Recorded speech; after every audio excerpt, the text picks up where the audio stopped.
Hello everyone, final revision में आपका स्वागत है और मैं हूं यश।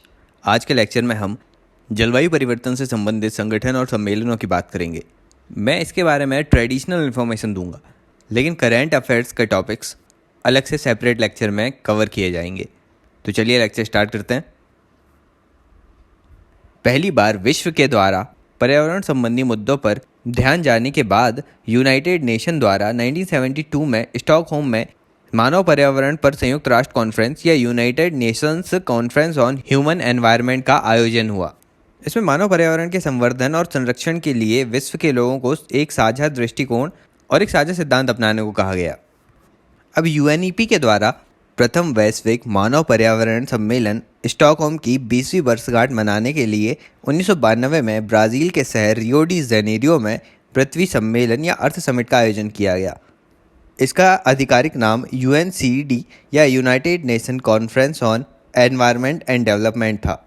इसमें संयुक्त राष्ट्र ने विभिन्न देशों की सरकारों से आर्थिक विकास पर पुनर्विचार और अपूर्णीय प्राकृतिक संसाधनों तथा पृथ्वी ग्रह के प्रदूषण विनाश को रोकने के लिए तरीकों को खोजने में मदद मांगी। रियो समिट में पर्यावरण संरक्षण के मुद्दों पर चर्चा करना, उनका समाधान निकालना, जिसमें वैश्विक तापन, संपोषणीय विकास, उष्णकटिबंधीय वर्षा वनों का संरक्षण आदि मुद्दे प्रमुख थे। इस सम्मेलन में कुछ नए दस्तावेज जारी किए गए, जिसमें प्रमुख हैं: पहला Rio declaration on environment and development, दूसरा एजेंडा 21 सतत विकास के लिए, तीसरा वन सिद्धांत या फॉरेस्ट प्रिंसिपल, चौथा framework convention on climate change, पांचवा कन्वेंशन ऑन बायोडाइवर्सिटी और छठा कन्वेंशन ऑन कॉम्बैट डेजर्टिफिकेशन। इस प्रकार जलवायु परिवर्तन, जैव विविधता तथा मरुस्थलीकरण को रोकने के लिए इस समिट में 3 सिस्टर कन्वेंशंस की उत्पत्ति हुई। अब सबसे पहले जानते हैं जलवायु परिवर्तन पर संयुक्त राष्ट्र का फ्रेमवर्क कन्वेंशन या United Nations framework convention on climate change UNFCCC। अब वैश्विक औसत तापमान को रोकने के लिए हरित गैसों की सांद्रता को स्थिर करना तथा इसे इस स्तर पर रखना जिससे जलवायु तंत्र के साथ खतरनाक मानवीय हस्तक्षेप को रोका जा सके, इस उद्देश्य से यह कन्वेंशन 21 मार्च 1994 से कार्य करने लगा। UNFCCC को वर्तमान में 197 कंट्रीज ने रेटिफाई किया है। ये पार्टीज टू द कन्वेंशन कहलाते हैं। अब 2 तरह की पार्टीज हैं इसमें, Annex 1 और Annex 2। Annex 1 में ऐसी कंट्रीज आती हैं जो पहले और वर्तमान में भी अधिकांश ग्रीन हाउस गैसेस का उत्सर्जन करती आ रही हैं, अतः अपने घरेलू क्षेत्र में ज़्यादातर उत्सर्जन की कटौती की अपेक्षा उन्हीं से की जाती है। ये विकसित देश या OECD कंट्रीज हैं। इन पर दायित्व होता है कि यह Annex 2 के देशों में मतलब विकासशील देशों को वित्तीय सहायता प्रदान करें ताकि वे जलवायु परिवर्तन संबंधी तकनीकों तथा प्रयासों में सहायक हो सकें। अब UNFCCC और क्योटो प्रोटोकॉल को सचिवालय द्वारा सेवा प्रदान की जाती है एवं इसे जलवायु परिवर्तन सचिवालय के नाम से भी जाना जाता है।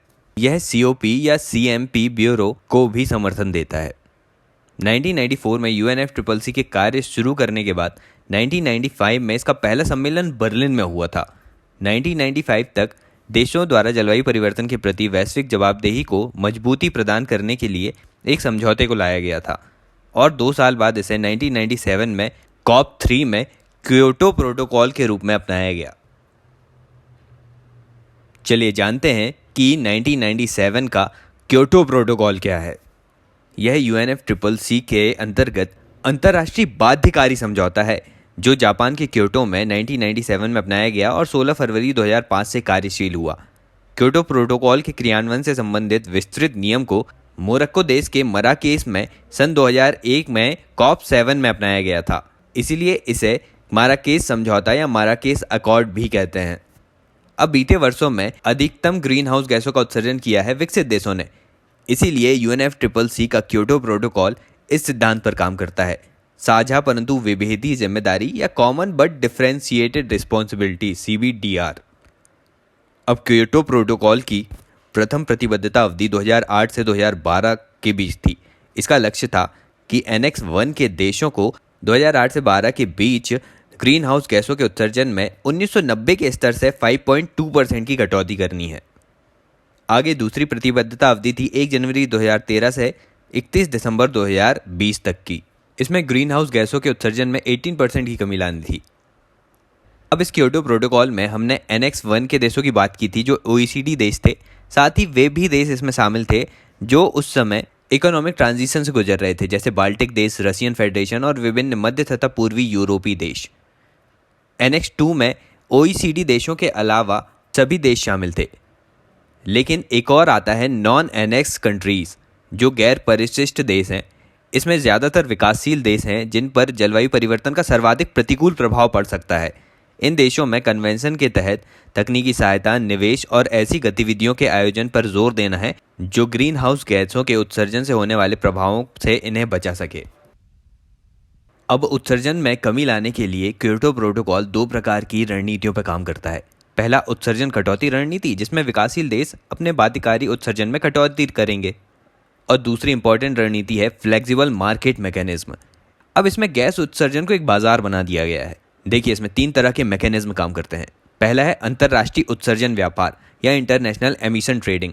ये कार्बन ट्रेडिंग है। मतलब क्या होता है कि यदि कोई देश अपने यहाँ के उस साल के कार्बन उत्सर्जन की लिमिट को पा लेता है और यदि उसे और प्रोडक्शन करना है तो वह किसी दूसरे देश से जिसने अपनी लिमिट पाई नहीं है उससे कार्बन खरीद सकता है। कार्बन खरीदना मतलब जितने की वो कार्बन ट्रेडिंग कर रहा है उतना वह एमिशन और कर सकता है।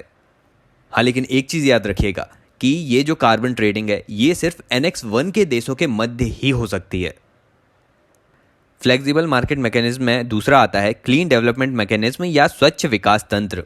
इसके तहत उत्सर्जन कटौती या उत्सर्जन नियंत्रण के लिए प्रतिबद्ध कोई विकसित देश या एनेक्स 1 पार्टी, उस देश की कंपनियां, ये सभी अन्य विकासशील देशों में उत्सर्जन कटौती वाले प्रोजेक्ट में निवेश कर कार्बन क्रेडिट प्राप्त कर सकती हैं।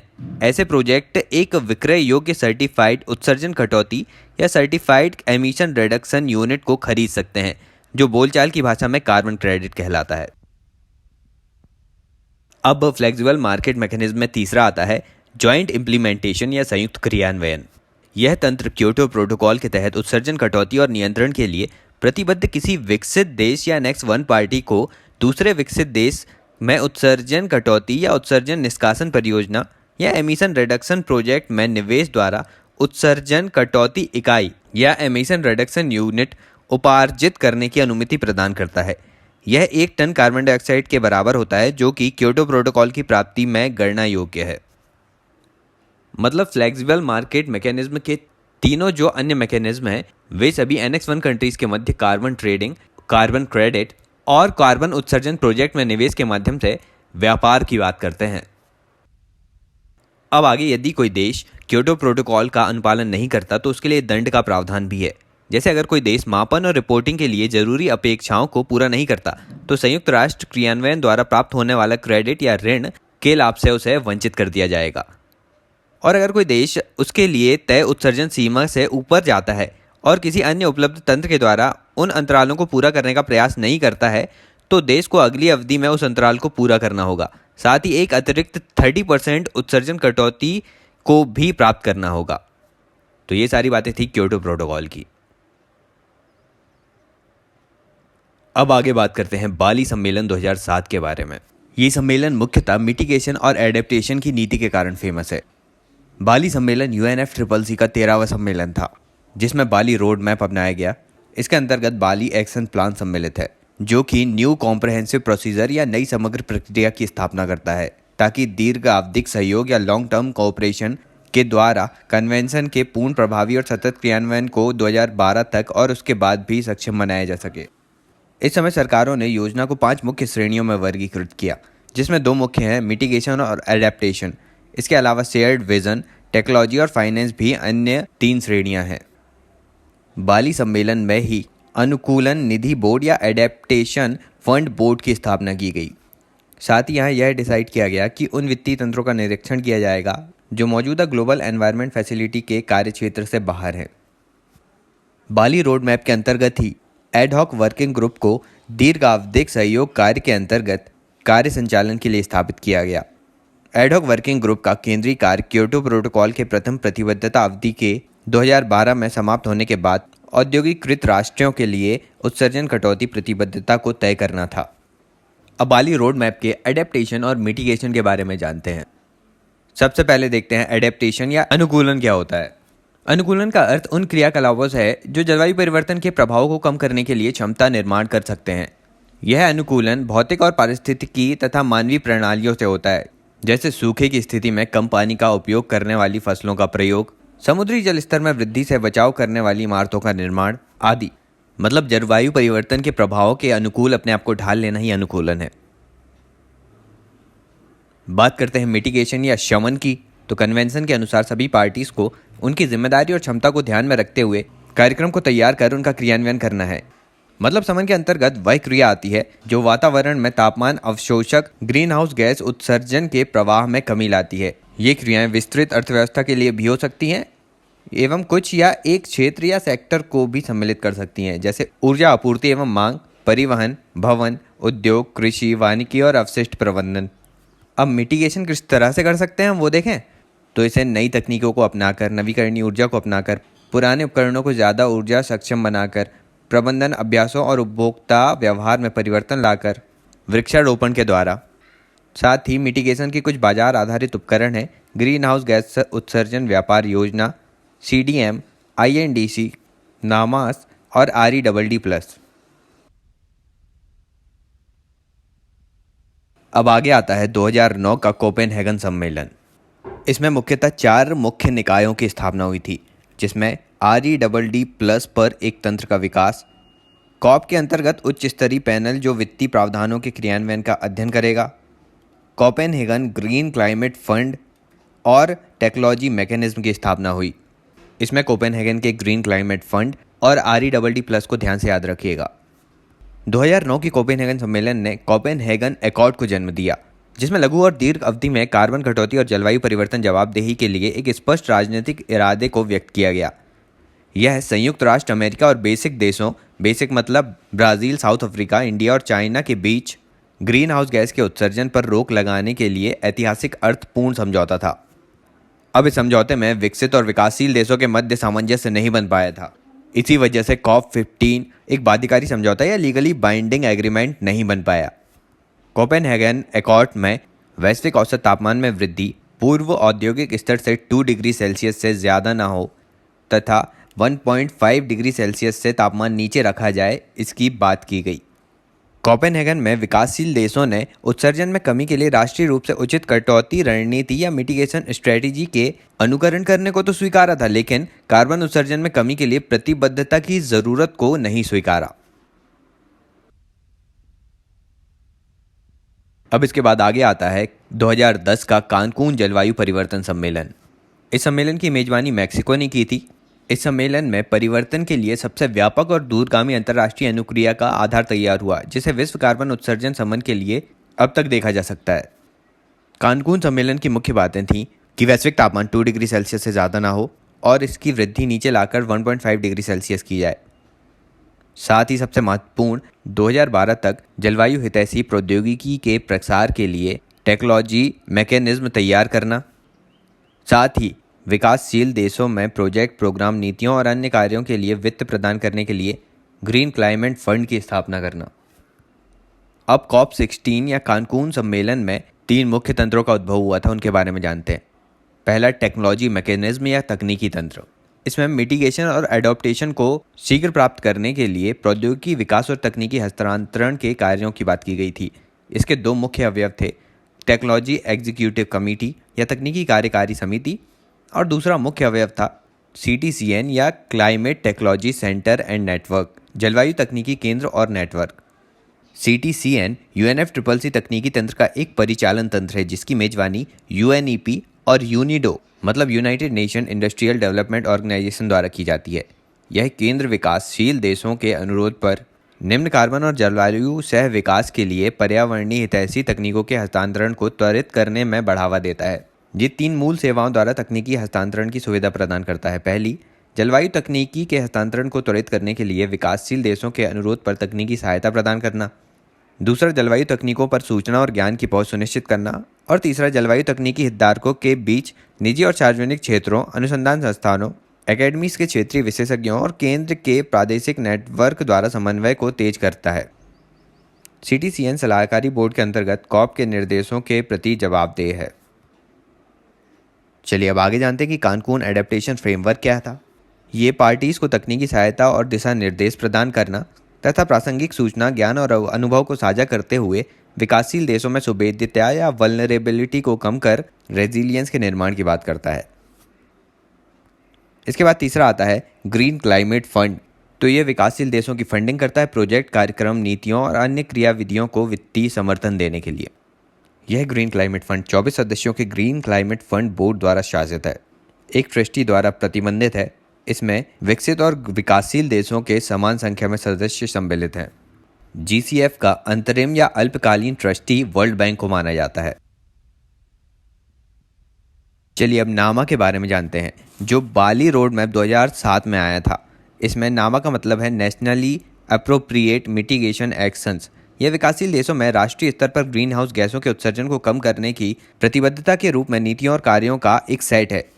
इसमें UNFCCC सचिवालय द्वारा एक वेब आधारित प्लेटफॉर्म नामा रजिस्ट्री की स्थापना की गई, जिस पर देश राष्ट्रीय स्तर पर किए गए उत्सर्जन के समन कार्यों का विवरण दे सकेंगे ताकि उन्हें उचित वित्तीय और तकनीकी सहायता प्रदान की जा सके। चलिए अब आगे बात करते हैं 2013 का वार्सा सम्मेलन के बारे में। ये पोलैंड की राजधानी में हुआ था। इसने 2015 तक एक सार्वभौमिक कानूनी संधि को तैयार करने के लिए रूपरेखा तैयार की। वार्सा सम्मेलन में सरकारों ने INDC या इंटेंडेड नेशनली डिटरमाइंड कंट्रीब्यूशन की घरेलू तैयारी करने का निर्णय लिया था ताकि दिसंबर 2015 से पहले उसे तैयार किया जा सके। वार्सा सम्मेलन में कुछ इस प्रकार के निर्णय लिए गए थे: डरबन प्लेटफॉर्म को आगे बढ़ाना, green climate fund, long term finance, REDD+ के लिए वार्सा फ्रेमवर्क और क्षति एवं नुकसान के लिए वार्सा अंतर्राष्ट्रीय तंत्र। चलिए अब REDD+ तथा REDD के बारे में जानते हैं। इसका फुल फॉर्म है reducing emission from deforestation and forest degradation. अब ये देखिए कि वनों की कटाई से 17% कार्बन डाइऑक्साइड गैस वातावरण में निर्मुक्त होती है। इसी कारण वन संरक्षण और उनके संपोषणीय उपयोग को बढ़ावा देने की बात की जाती है REDD में। REDD+ जो है ना, वो UNFCCC के अंतर्गत परिभाषित एक तंत्र है जो विकासशील देशों को निर्वनीकरण और वन निम्नीकरण में कमी द्वारा उनके उत्सर्जन कटौती के लिए पुरस्कृत करता है, मतलब ये पुरस्कार देता है। यह जलवायु परिवर्तन के हल के लिए एक कटौती उपाय प्रदान करता है जो 20% वैश्विक कार्बन उत्सर्जन में कमी करने में मदद करेगा। अब UNREDD कार्यक्रम जो है ना, वो सीधे तौर पर REDD+ से नहीं जुड़ा है, बल्कि REDD कार्यक्रम UNDP, UNEP, FAO का एक सहयोगात्मक कार्यक्रम है जो विकासशील देशों को REDD+ के क्रियान्वयन के लिए जरूरी क्षमता विकास के लिए तकनीकी तथा वित्तीय सहायता प्रदान करता है, जिसके द्वारा विकासशील देशों को सामाजिक, आर्थिक और पर्यावरणीय अवसर भी प्राप्त होते हैं। मतलब जो REDD+ रणनीति है, उसके क्रियान्वयन के लिए REDD तकनीकी और रणनीतिक सहायता देगा विकासशील देशों को। अब हाल ही में इस प्रकार के कार्यों को ग्रीन इकोनॉमिक स्ट्रेटजीज के अंतर्गत जोड़ दिया गया है। REDD और REDD+ में अंतर क्या है? तो REDD जो है वह सिर्फ विकासशील देशों को वन संसाधनों के बेहतर प्रबंधन और बचाव के लिए प्रोत्साहन राशि तक सीमित है। वहीं REDD+ न सिर्फ निर्वनीकरण और वन निम्नीकरण को देखता है, बल्कि वनों के संरक्षण, संपोषणीय प्रबंधन और वन कार्बन भंडार के सकारात्मक तत्वों के लिए भी प्रोत्साहन राशि देता है। REDD+ में गुणात्मक संवर्धन और वन आवरण या फॉरेस्ट कवर का संवर्धन भी शामिल है, जिसमें निर्वनीकरण द्वारा उत्सर्जन में कटौती, वन निम्नीकरण द्वारा उत्सर्जन में कटौती तथा वन कार्बन संग्रह या फॉरेस्ट कार्बन स्टॉक का संरक्षण भी आता है। इसके साथ ही वनों के संपोषणीय प्रबंधन, वन कार्बन संग्रह का संवर्धन आदि REDD+ के अंतर्गत है। बात करें कि भारत ने क्या किया है REDD+ के अंतर्गत। भारत ने 2008 में वनों का संपोषणीय प्रबंधन और वनीकरण तथा पुनर्वनीकरण पर UNFCCC को रिपोर्ट सौंपी थी।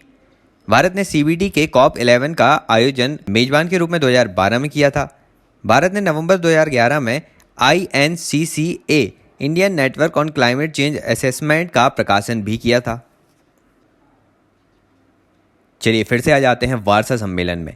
इसके कुछ अन्य प्रावधान इस प्रकार थे कि 2020 तक 100 अरब अमेरिकी डॉलर को गतिशील करने के लिए प्रयासों को मजबूती प्रदान करना है। अब वार्सा सम्मेलन में ही ग्रीन क्लाइमेट फंड को व्यवसाय के लिए खोल दिया गया था, जिसने 2014 के मध्य से काम करना शुरू कर दिया था। ये जो ग्रीन क्लाइमेट फंड है ना, इसे अक्टूबर 1991 में वर्ल्ड बैंक में $1 अरब के पायलट प्रोजेक्ट के रूप में वैश्विक पर्यावरण के संरक्षण की सहायता और पर्यावरणीय संपोषणीय विकास को बढ़ावा देने के लिए लाया गया था। बाद में रियो अर्थ समिट 1992 के दौरान पर्यावरणीय समस्याओं का सामना करने के लिए इसकी स्थापना की गई थी। ये विभिन्न राष्ट्रों को वैश्विक पर्यावरणीय लाभ से संबंधित कार्यक्रमों को संचालित करने के लिए अनुदान देता है और प्रोजेक्ट को पूरी तरह क्रियान्वित करने के लिए कंसेशन फंड भी देता है।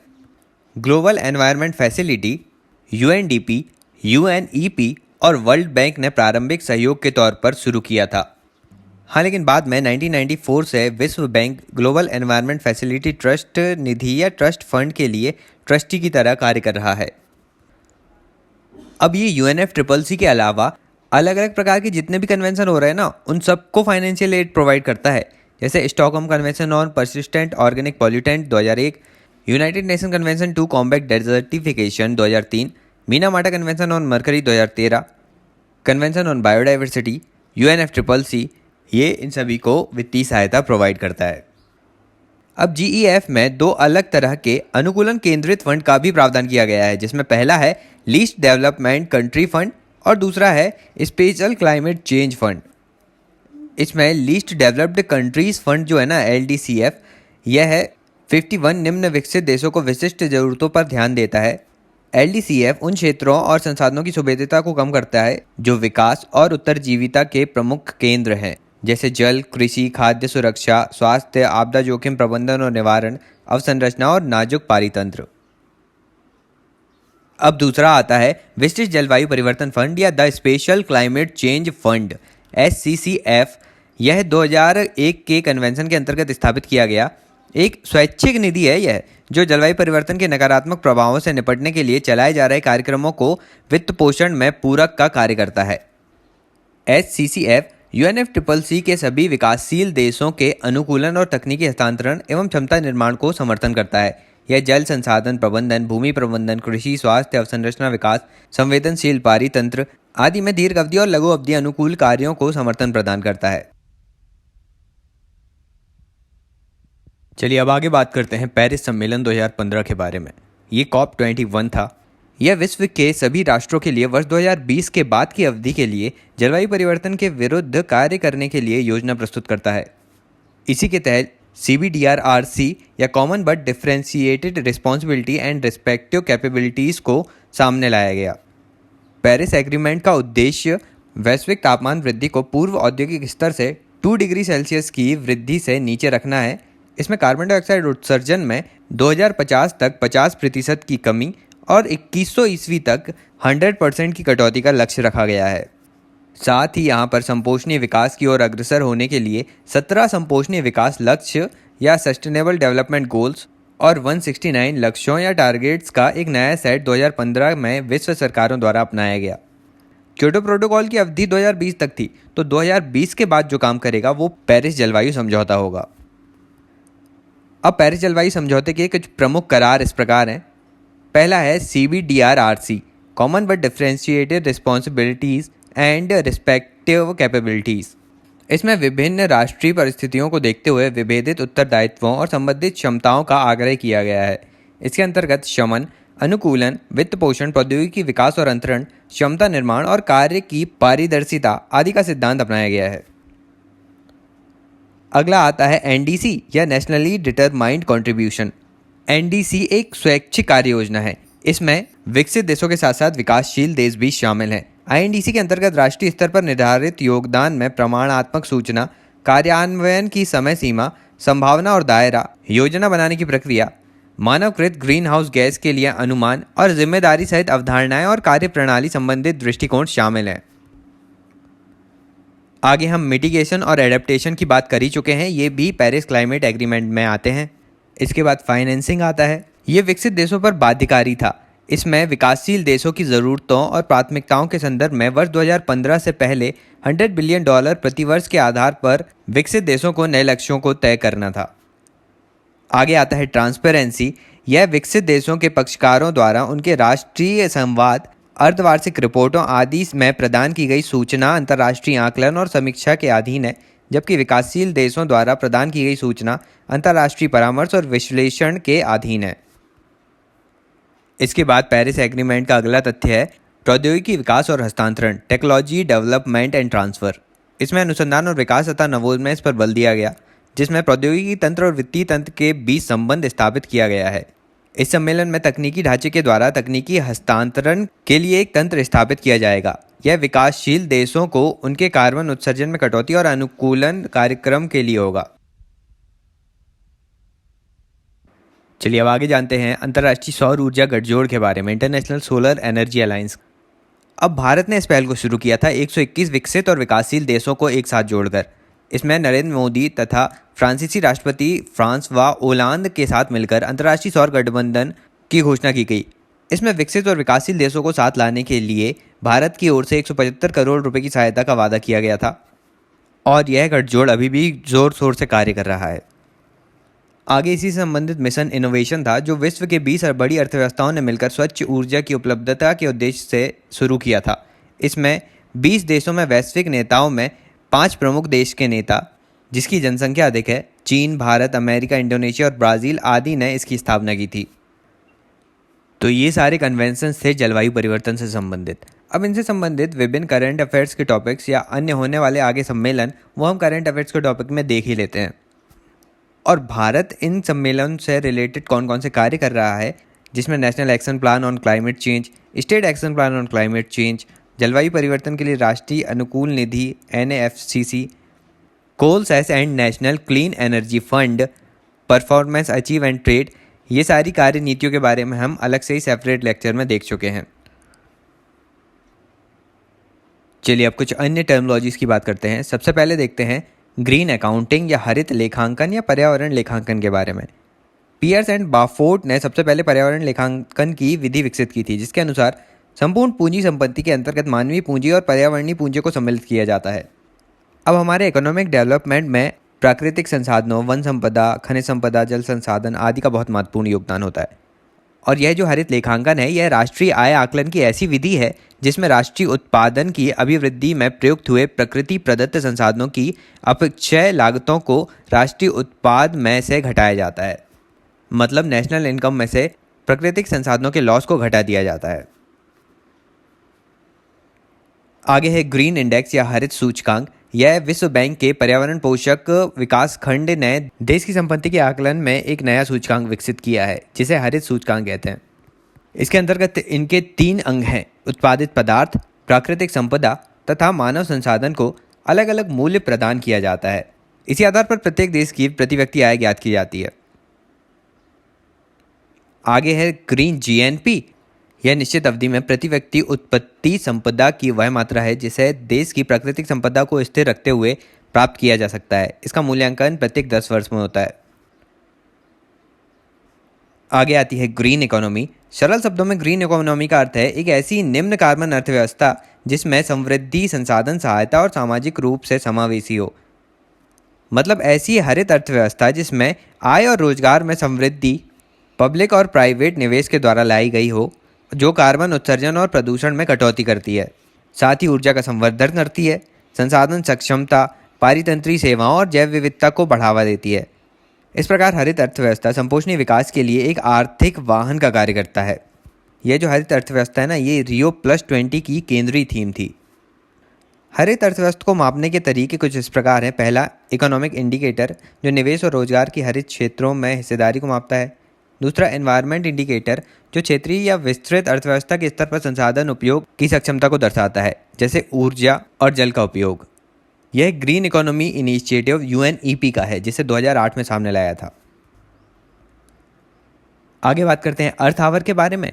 यह एक वार्षिक वैश्विक समारोह है जहां पर लगभग सभी गैर जरूरी लाइट्स 1 घंटे के लिए बंद कर दिए जाते हैं, यह दर्शाने के लिए कि वे हमारे ग्रह के भविष्य की चिंता करते हैं। वस्तुतः यह संकेत भेजा जाता है कि हमारा ग्रह भविष्य को संरक्षित करना चाहता है। अर्थ आवर मनाने का यह मतलब नहीं है कि उस घंटे में कितनी ऊर्जा बचत हुई, बल्कि यह एक मौका है जो उस मुद्दे पर प्रकाश डालता है जिसका सामना हमारा ग्रह कर रहा है। WWF अर्थ आवर का एक मुख्य संगठन है। इसे 2007 में ऑस्ट्रेलिया के सिडनी से टीम और पार्टनर्स के साथ शुरू किया गया था। आगे जानते हैं क्लाई-फाई क्या होता है। इसका फुल फॉर्म है क्लाइमेट फिक्शन। जो भी पर्यावरण के प्रति गंभीर रूप से चिंतित लेखक होते हैं, वे अपने जलवायु परिवर्तन के संकट से जो जंग लड़ते हैं उनके बारे में लिखते हैं। तो उनके जलवायु परिवर्तन से संबंधित ऐसे ही साहित्यों को क्लाइमेट फिक्शन कहा जाता है। 2007 में इसे क्लाई-फाई नाम ताइवान के एक ब्लॉगर डैन ब्लूम ने दिया था।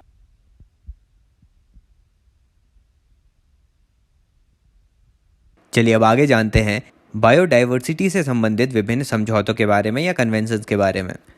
इसमें है कन्वेंशन ऑन बायोडाइवर्सिटी CBD।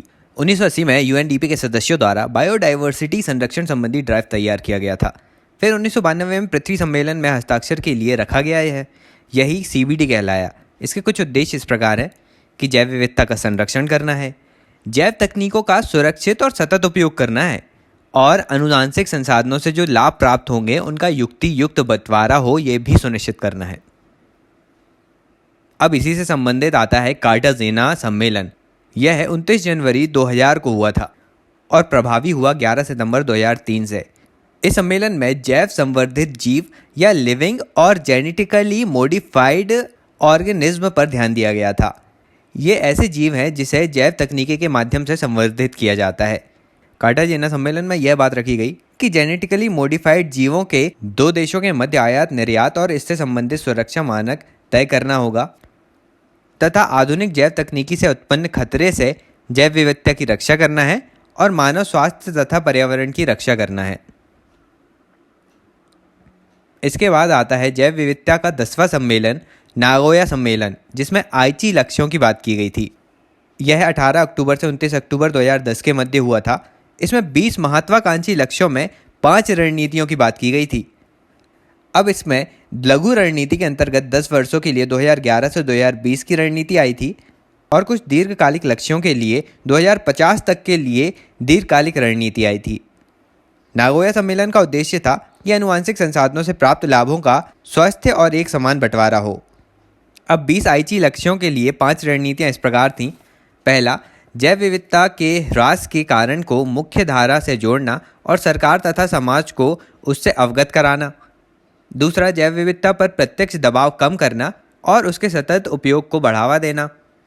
तीसरा, पारितांत्रिक प्रजाति और आनुवंशिक विविधता का संरक्षण करना। चौथा, जैव विविधता और पारितंत्रीय सेवाओं से प्राप्त लाभों को बढ़ाना।